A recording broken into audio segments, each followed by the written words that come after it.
Hey, what's going on, everybody? This is 10 Stacks back at it again. This is drop fade wave unit. And the first order of operation on this particular cut is to cut down the bulkiness around the horseshoe with the 2 guard. Check it out. Here we go. Now I'm prepping my client, getting them ready for the process. Yep. Now I'm going to put the purple guard on. Clippers use wall seniors, going in a downward motion, knocking down the bulkiness. As you see, I created the blend already, created my line of demarcation. Now I'm creating the lineup with the pencil, going around the perimeter of the forehead and the beard. I'm just detailing the rest, using the golden Babyliss FX great clipper.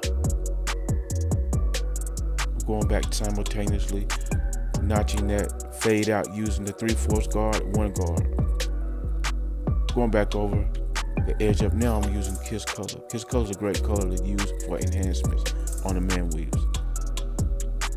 Now I'm continuing my blending technique. Now I'm going over the other side of the horseshoe, cutting that out.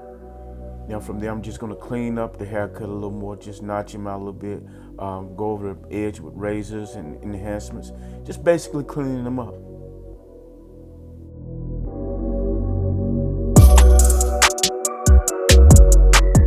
This next process, I'm creating the pie. I'm going over the white line with the black line because I like the contrast with the black line over the white line. Now I am creating the pie.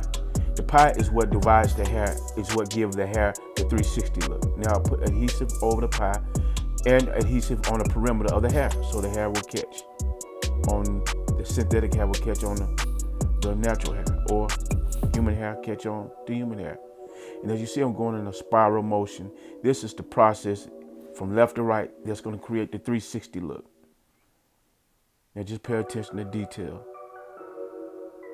I'm plugging and playing. As you see, when you apply the hair, it plugs in. Say for instance, like if you're working on the floor or a puzzle, each ridge connects to the next ridge. And all the hair is meeting up at the focal point, which is the crown area. Just pay attention, check it out.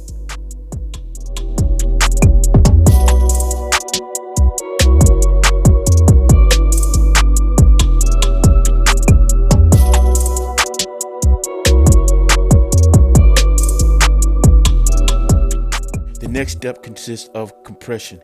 Hold the hair down and brush it 360 so that the hair can catch on to the adhesive. Once again, hold the hair. Now you take your shears and cut the bulk of the crown out and put the wave cap on, getting ready for the dryer. Now as you see, I'm cutting against the grain, 360 motion towards the crown.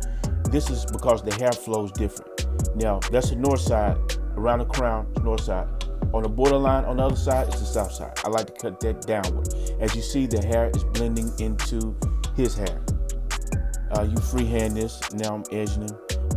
This right here takes a lot of adjusting in your own discretion. You'll know what to cut and what not to cut as you cut. But you see, the cut is coming in. It's molding. It's taking place.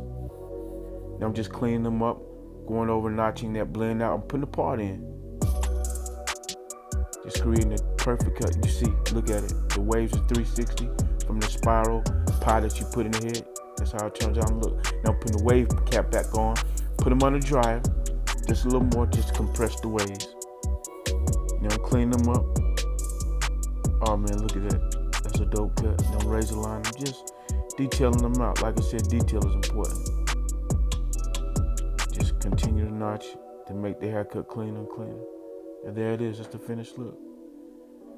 360 wave drop fade unit by me, MY, at 10 Stacks on Instagram. Follow me on YouTube, like, share, and subscribe. We out.